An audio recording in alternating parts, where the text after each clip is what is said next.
Hvordan sikrer det helt unge foster, der lige er nået ned i livmoderen, at livmoderslimhinden bliver bevaret, så menstruationen undgås?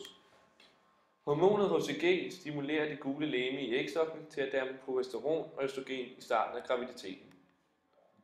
Fosteret laver HCG, som holder det gule legeme i live, og det gule legeme danner østrogen og progesteron, som gør, at fosteret kan sætte sig fast på livmoderslimhinden. Når fosteret er dannet ved ægløsning og er blevet befrugtet af en sædcelle, begiver den sig ned i livmoderen og sætter sig fast på livmoderslimhinden, og derved undgås menstruationen, da kvinden er blevet befrugtet og sat sig fast på livmoderslimhinden, og ægget har sat sig fast på livmoderslimhinden, og kvinden er blevet gravid. Og som I kan se over på grafen herovre, så stiger hormonet HCG rigtig meget i starten, da hormonet er med til at stimulere det gule legeme i ægstokkene og danner derved progesteron og østrogen i starten af graviditeten.